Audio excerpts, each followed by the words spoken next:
자, 여러분 잠시 쉬셨습니까?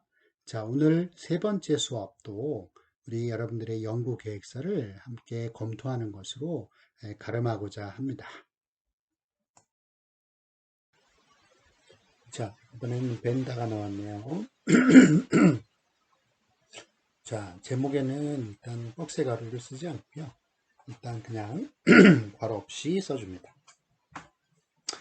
프란츠 벤다의 플루트와 현악서법의 비교.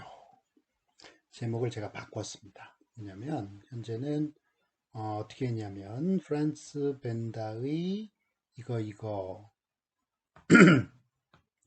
의 현악곡과 비교해 보며 라고 아마 제목이 돼 있었던 것 같아요. 그러니까 내용은 비슷하지만 일단은 뭔가 비교해 보며 이러니까 약간의 좀 학문적인 색채가 좀 덜하죠. 어떤 그 뭐랄까요, 수필을 쓴 것 같은 혹은 감상문을 쓴 것 같은 이제 그런 느낌이 나죠. 그 다음에 이제 여기 내용을 읽어보면 이제 벤다라는 작곡가가 주로 현악을 쓰던 작곡가였는데 이제 이 작곡가가 플루트의 곡을 이제 썼어요. 그러다 보니까 이 플루트의 곡 안에서도 어떤 그런 현악을 쓰는, 그러니까 현악을 쓰는 방식이 좀 나타나지 않겠느냐라고 이제 이 연구자가 생각을 하고 있는 거예요. 되게 좋죠. 좋은 생각이거든요. 그런데 이제 그것을 제목으로 좀 더 분명하게 보일 수 있는 방법이 무엇이냐라고 해서 일단 플루트, 그 다음에 현악에 있어서의 어떤 작법, 특별히 작법이라고도 얘기를 하고 이제 서법이라고도 얘기를 하거든요. 그래서 플루트와 현악 서법의 비교 이렇게 쓰고요. 그 다음에 이제 부제를 붙이는 거죠. 그래서 이 작품 플루스 소나타인 F 메이저를 중심으로 라고 부제를 붙이면 이 연구가 바로 어떤 무엇을 하겠다라고 하는 것들을 세련된 방식으로 잘 보여줄 수가 있겠습니다.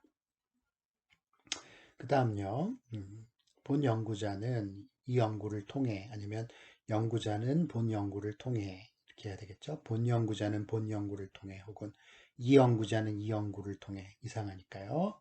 연구자는 본 연구를 통해 바이올린 연주자였던 벤다가 플루트 곡을 어떻게 작곡했는지, 바이올린 연주자로서의 특징이 어떤 방식으로 드러나는지 알아볼 예정이다.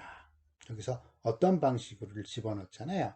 근데 그걸 집어넣으면 이제 어떻게 작곡했는지, 또 그래서 어떤 방식으로 드러나는지, 그러면 분명해지겠죠.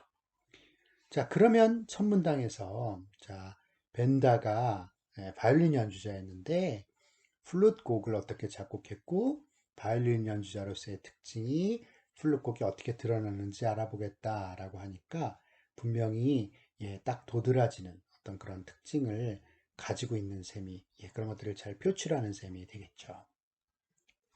그 다음에 여기 보면 벤다라고 하는 작곡가의 이름을 그냥 계속 이렇게 프란츠 벤다 그리고 BNDA 영문 그대로 써놨거든요. 그렇게 쓰지 않고요.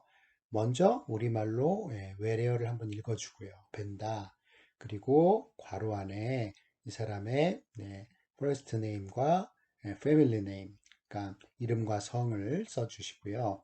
콤마를 찍고 생몰 연도를 적어줍니다.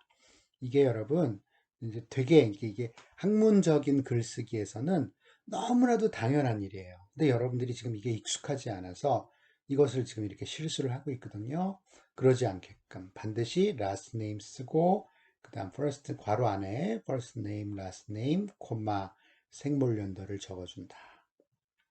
그 다음에 뭐 굳이 이하 벤다라고 할 필요는 없어요. 왜냐면 그 다음부터는 당연히 그냥 벤다라 그러면 이 사람인 걸 알겠죠. 그죠?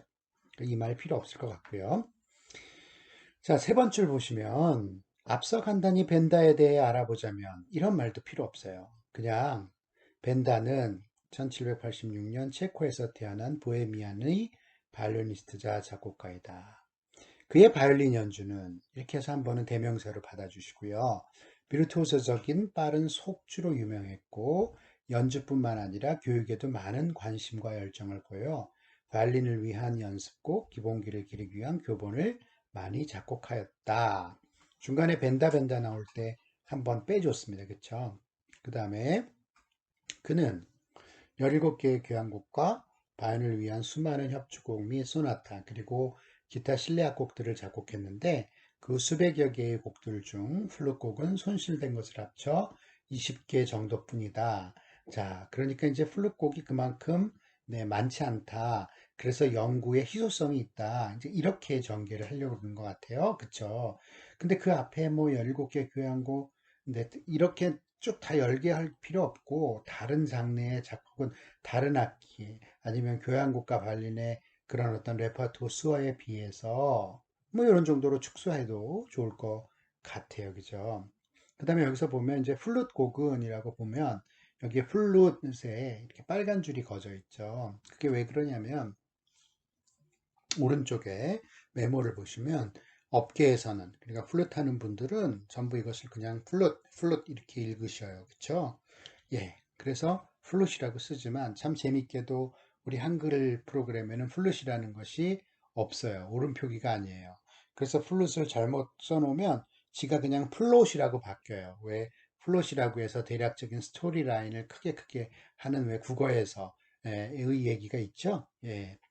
그래서 우리말의 오름표기는요, 플루트입니다, 여러분. 플루트.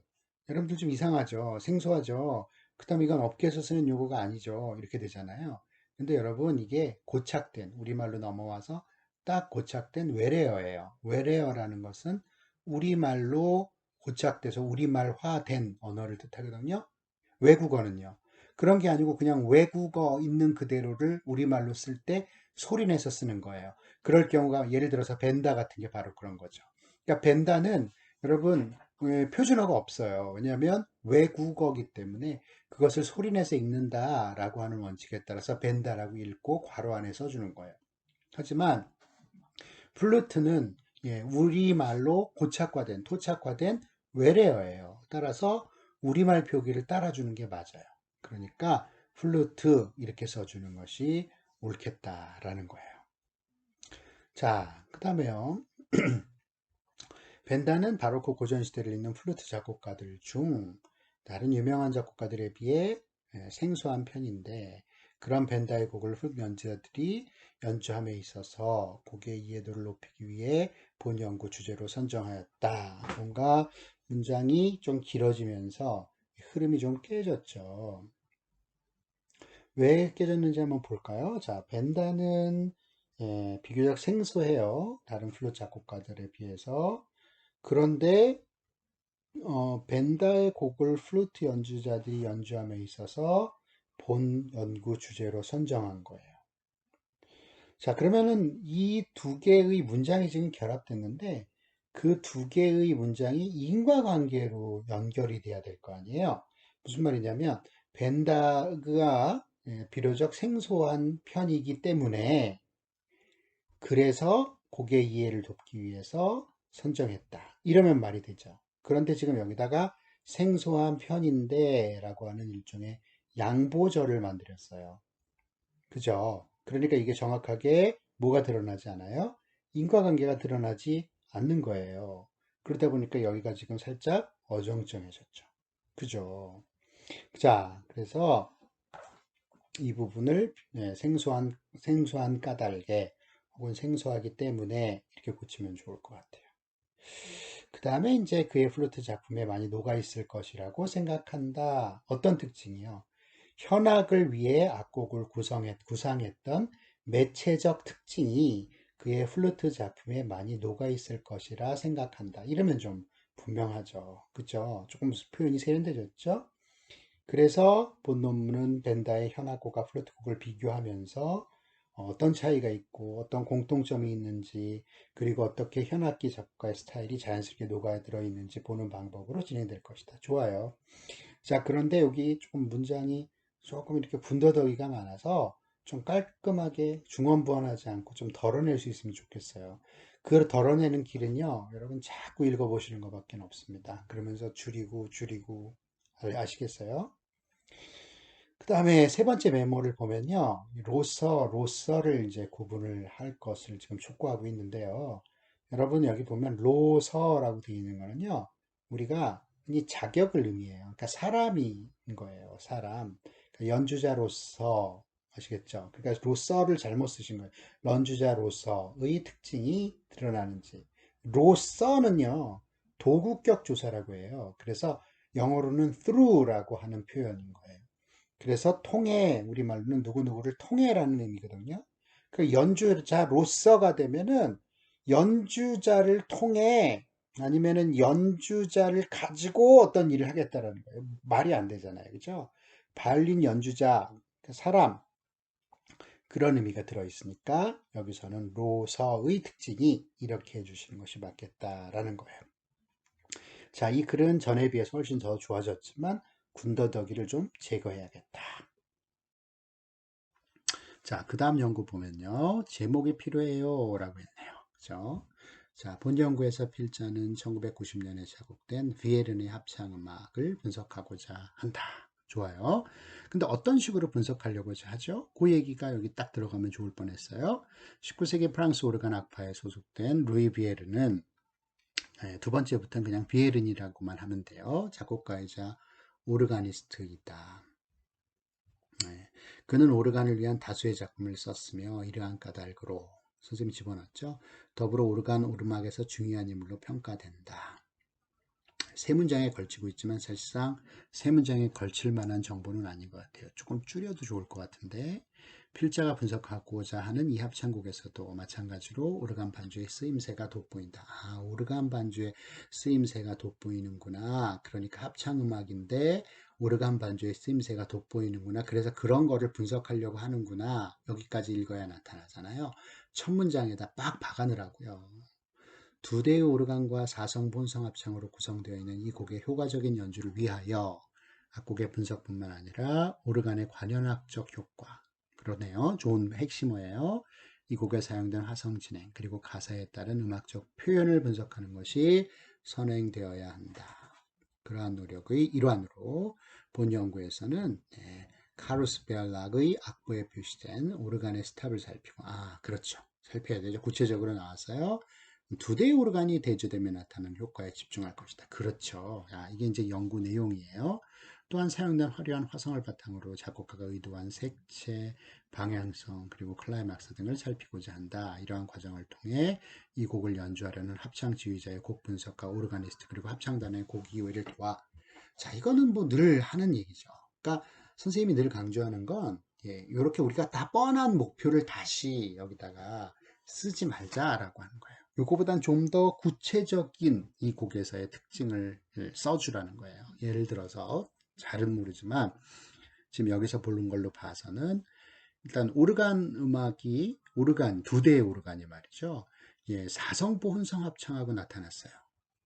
그렇다면 그 안에서의 어떤 특이한 점들이 굉장히 있을 거 아니에요. 마치 오르간의 관현적인 효과나 그다음에 또 가사의 처리라든지 그 안에 텍스처의 처리라든지 그다음에 합창단 그다음에 오르간 1, 오르간 2가 어떤 식으로 어떤 조합을 만들어내는지는 정말 굉장히 특이할 거 아니에요. 뭐 그런 것들 그다음에 그렇게 하려면 어떻게 리허설을 해야 될지 그렇지 않겠어요? 그 리허설 어떻게 합니까, 여러분? 그렇잖아요. 그렇다고 무슨 뭐 초반 파트 연습을 시키고 이런 얘기를 하는 게 아니에요. 굉장히 정말 마지막 무대에 올리기 전에 그 리허설에 있어서의 연주자가, 지휘자가 주목해야 되고 이런 것들에 대해서 뭔가 어떤 그런 것, 뭐예요? 한번 써보라 라고 하는 그런 거겠죠. 자, 그렇게 해서 좀 더 구체적으로 써줬으면 좋을 것 같다는 생각을 해봤습니다. 그 다음, 이번에는 제목을 딱 써주셨네요. 바흐의 웰 템퍼드 클라비어, 그 다음에 F샵 마이너에 대한 연구, 그리고 후가의 각 성부 간 선율 진행을 중심으로. 자, 일단 어느 작품을 하겠다 첫 번째 밝혔고요. 부제목을 통해서 그 중에서 선율 진행이라고 하는 그런 어떤 특징을 보겠다라고 잘 밝혀줬어요. 자, 읽어봅니다. 본 연구는 요한 세바스찬 바흐의 평균율 제2권 14번.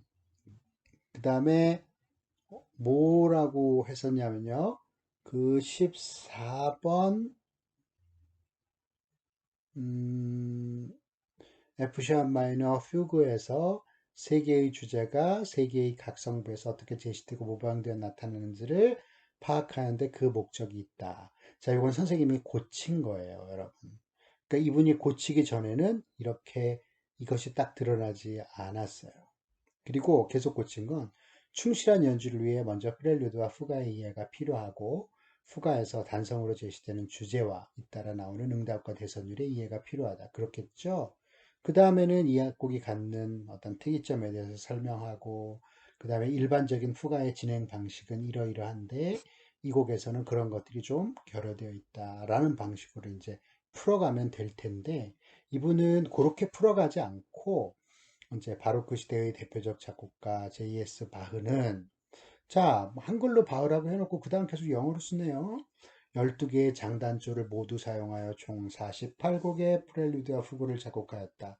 이건 이제 우리 음악하는 사람들에게는 상식이죠. 굳이 써줄 필요가 없어요. 그리고 이 작품에 대해서 이야기를 하는데 왜 이런 일반적인 얘기를 써줄까요? 별 의의가 없다. 그 다음 문장. 바흐의 퓨그는 3, 4개의 성부들로 이루어져 있는 경우가 많으며 그쵸? 3, 4성부가 많고요. 그 다음 주제가 연주되는 성부와 모방하는 성부의 순서나 배치가 자유롭고 다양한 조성 변화도 나타난다. 맞아요. 그렇죠? 그리고 각주를 달았네요. 자, 우리는 APA 스타일을 쓰기 때문에 이럴 경우 각주를 달지 않고요. 그 옆에다가 곧바로 저자, 그 다음에 이것의 출간 연도, 그 다음에 이와 같이 직접 인용을 했을 경우에는 페이지 넘버를 적어준다. 그 다음에 바흐는 각 후가에서 하나의 주제를 발전시키기 위하여 확대, 축소, 반진행, 역진행 등의 후가적 기법을 사용한 주제를 처리하였다. 또 각주를 달았네요. 자, 이거는 후가에 대한 일반적인 설명이에요. 이 곡에 대해서 뭔가 이야기하는 건 아니죠. 그러니까 필요가 없을 것 같아요. 아니면 적어도 앞에 얘기했듯이 어떤 이 작품에 대해서 이야기를 하면서 일반적인 것은 이러이러한데 라고 하는 맥락으로 설명을 하면 그게 더 적절할 것 같아요. 지금처럼 여기다 이렇게 써놓는 것은 좀 불필요한 정보인 것 같다. 그 다음 두 번째 단락보면 이게 무슨 뜻인지 모르겠어요. 읽어봅니다. J.S. 바하의 평균율 작품은 피아노 연주자들에게 복잡하고 어렵다는 생각과 함께 연주를 위한 연구의 대상이 된다. 이건 무슨 말이에요? 피아노 연주자들에게 복잡하고 어렵다는 생각과 함께 그런 생각을 하게 되는데 연주를 위한 연구의 대상이 된다. 그러니까 어떤 피아니스트들에게 고통을 준다는 얘기인가요? 무슨 말인지 잘 모르겠어요. 그러니까 이런 부분들, 이런 문장들을 남겨두시면 안 돼요. 충실한 연주를 위해서 먼저 프렐류드와 후가의 이해가 필요하고 자 이거는 저 위로 가지고 올라가는 내용이에요. 그래서 여기서 뺐고요. 그 다음에는 선행 연구가 있네요. 유명국의 바흐의 평균율 클라비어 곡집. 자, 선행 연구일 때는요. 이게 논문이잖아요. 그럴 경우에는 이렇게 꺽쇠 가루를 쓰지 않고 큰 따옴표로 묶는다. 에서는 필자가 다루고자 하는 작품 번호와는 다르나 그러니까 필자가 다루고자 하는 악곡과는 다르지만 후가에 대한 연구가 잘 보였기에 아니면 후가에 대한 연기를 건실하게 진행하였기에 이 연구의 선행 연구로 삼았다. 뭐 이런 얘기인 거죠. 근데 표현이 조금 자연스럽지 못한 것 같아요. 이러한 것을 밑바탕으로 이러한 것은 뭐죠? 아마도 이 유명국이라는 분의 연구겠죠. 그리고 그 연구에 나타나는 보다 구체적인 사항들이겠죠. 그래서 그걸 그냥 이러한 것 이렇게 얘기를 했어요. 좀 무섭죠. 이러한 것 좀 언어가 세요. 그러니까 뭐 이를 바탕으로 이런 정도로 하면 될 것 같고요. 그래서 세 개의 주제가 어떤 식으로 어떻게 나타난다라고 하는 것은 바로 그 다음 문장에서 그 다음 문장이 아니라 이미 앞으로 가져가서 이야기를 한 거죠. 그래서 여기서는 빠지는 게 맞고요. 그 다음에 뭐 전체적인 화성 분석은 프로그램 노트의 특성상 어려울 것으로 보이나 그런 것은 필요하지 않죠. 그건 논문이 아닙니다, 여러분. 그런 건 전체적인 화성 분석은 우리가 수업에서만 사용을 하고요. 그것을 논문 혹은 프로그램 노트에서는 보이지 않습니다. 그러니까 이게 만약에 논문이라면 어떤 독창적인 내용을 담고 있어야 되는 것이 맞고요. 그 다음에 이게 프로그램 노트라는 것은 훨씬 더 가볍게 이 곡에 대해서 특징을 가볍게 설명을 하는 정도면 되는 거예요. 그러니까 이렇게 전체적인 화성 분석을 안 하셨다고 여기다 막 이렇게 어렵게 쓰실 이유는 없겠다라는 거고요. 마지막에 이러한 연구를 통해 곡에 대한 이해도를 높이고, 이거는 너무나도 많이 하는 우리의 공통된 목표예요. 그러니까 이런 걸 써주실 필요는 없다라는 거예요, 여러분. 아시겠죠? 꼭 기억해 주시기 바랍니다. 자, 그 다음에, 본 연구자는 요하네스 브람스의 초기 작품인 가곡집 9개의 노래와 가곡을 연구하고자 한다. 자, 띄어쓰기요. 또한 이 연가곡의 두 번째 곡, 우리말 제목, 아홉 번째 곡, 우리말 제목, 그리고 이제 괄호 안에 어떻게 해요? 독일어를 써주시는 거예요. 자, 우리말 제목에는 작은 쿼테이션 쓰고요. 그 다음에 괄호 안에 이탈릭체로 원어를 써주고요. 이런 것들이 여러분 이제 정해져 있는 포맷이에요. 그러니까 학술적인 라이팅을 할 때 여러분들 정해 있는 포맷이에요. 그러니까 이거 모르면 정말 여러분들 뭐와도 같냐면 식사를 하는데 숟가락을 어디에서 사용하고 젓가락을 어디다 사용해야 되나라는 것을 모르는 것과 같은 겁니다. 여러분들. 자, 그 다음에요. 이걸 제외하고 브람스의 다른 가곡들에 비해 비교적 생소하므로 본 연구를 통하여 이 연가곡을 소개하는 것이 목적이며 독일어 가사의 뉘앙스와 정확한 발음의 구사로 세련된 독일 리트 연주를 선보이는 것이 가장 큰 목적이라고 할 수 있다. 자, 앞에 있는 것이 목적이었고요. 그 다음에 여긴 또 가장 큰 목적이에요. 그런데 더 재밌는 건요. 이 글의 맨 끝에 보세요. 가장 큰 목적이에요. 그러니까 이분은 정말 목적이 정말 너무나도 광대해요. 너무나도 커요. 그러니까 맨 마지막 같은 경우는 목적이라고 이야기를 하지 마시고 이것이 연구의 기대 효과다라고 해주시면 좋을 것 같아요. 자, 그 다음에요. 첫 번째 단락 제일 끝에 보면 독일 리트 연주를 선보이는 것. 자, 이 연구의 목적은 독일 리트 연주를 선보이는 게 아니죠. 그러니까 그거는 연주의 목적이겠죠. 그죠? 이 연구의 목적은요, 뭐예요? 세련된 발음 구사를 위한 바탕을 마련하는 거겠죠. 물론 그것이 바로 리트 연주를 선보이는데 바탕이 되겠지만요. 이 논문 혹은 이 프로그램 노트는 그게 아니다라고 하는 거겠죠. 그죠? 그 다음에 필자는 브람스가 이 연가곡을 작곡했을 시기가 브람스 본인에게 어떤 시기였는지 브람스의 작품과 생애를 다룬 단행본을 참고하여 먼저 단행본 당연하죠. 이건 선생님이 하라고 그랬던 거잖아요. 그럼 이제 여기 이분은 뭐를 참고한다? 책을 나열해야 된다니까요. 구체적으로요. 단어별 해석과 문장과 직역, 의역을 통한 정확한 가사의 의미를 탐구할 것이다. 아마도 성악학 교수님께서 아마 귀에 못이 박히도록 강조를 하시는 바가 아닌가 생각을 해요. 그죠?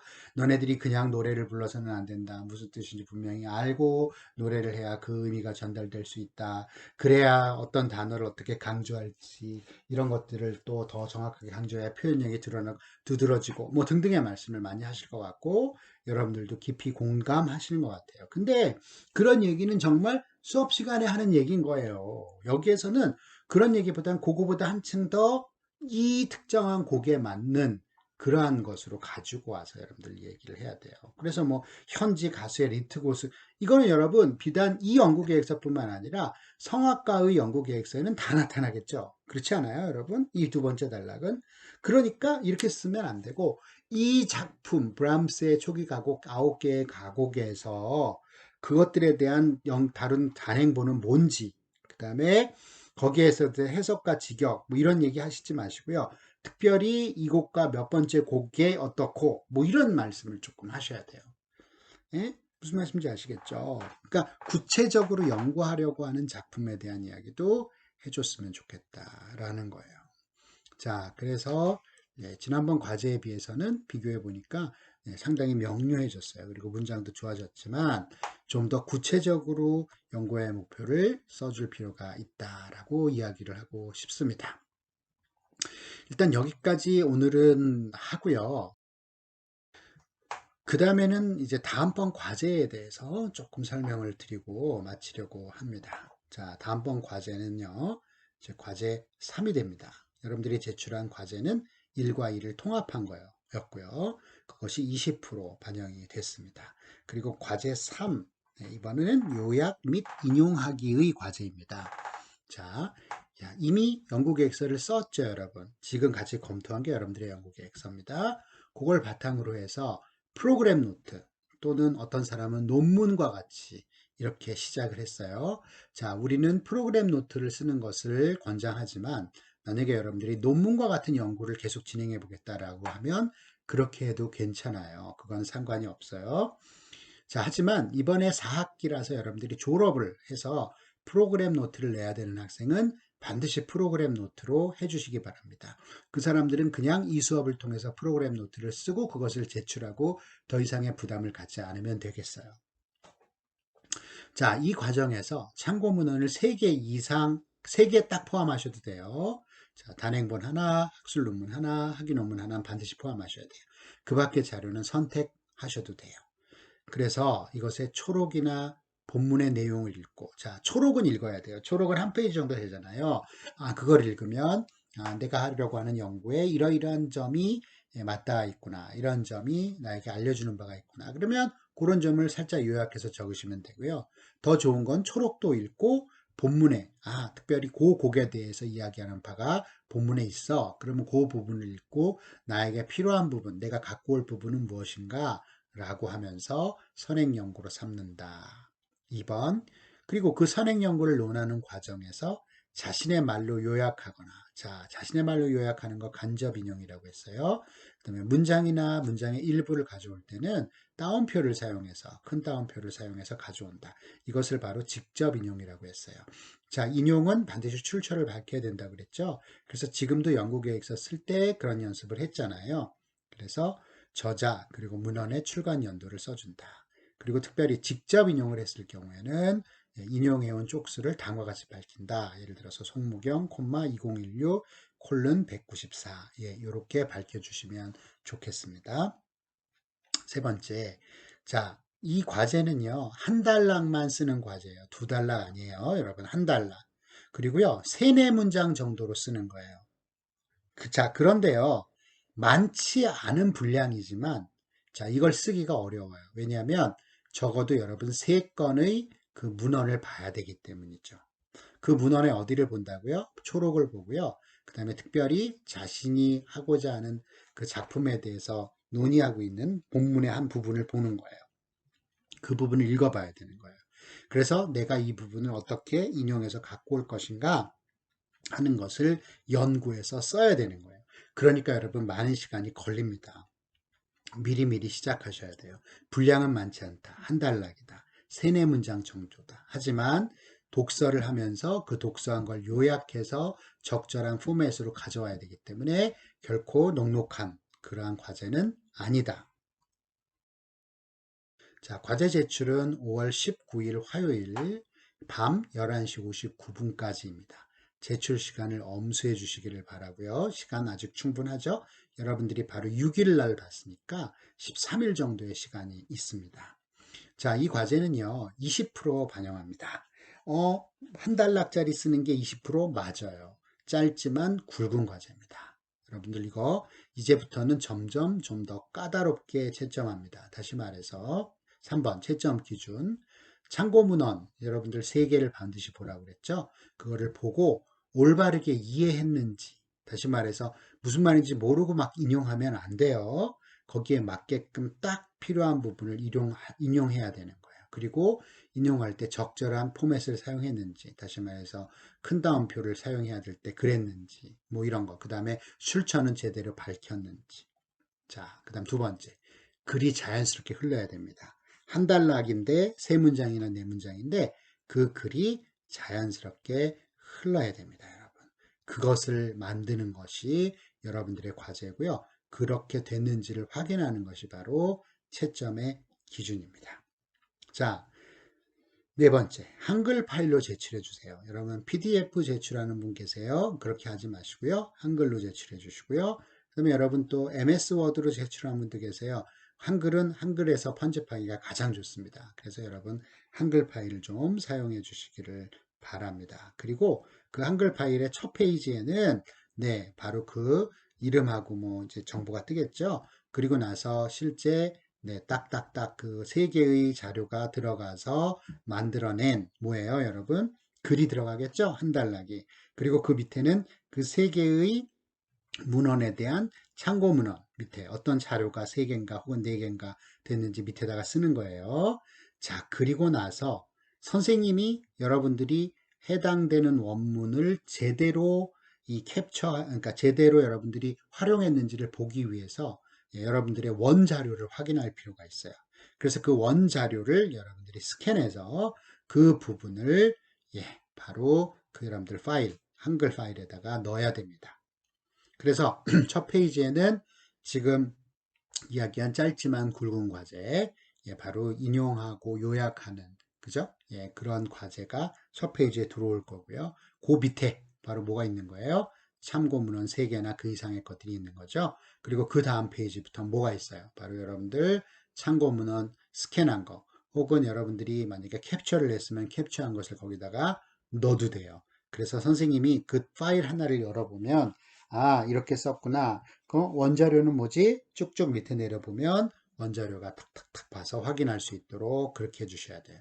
이렇게 설명했는데도 아직까지 모르는 뭘 어떻게 하라는 거야? 라고 모르는 분들이 분명히 계실 것 같아요. 자, 그래서 Y색에서 그 사례를 곧 올려놓겠습니다. 그러면 아, 이렇게 해서 내려는 거구나 라고 여러분들이 아실 것 같아요. 그 포맷을 꼭 따라 주시기 바랍니다. 여러분들 오늘 수고 많으셨습니다.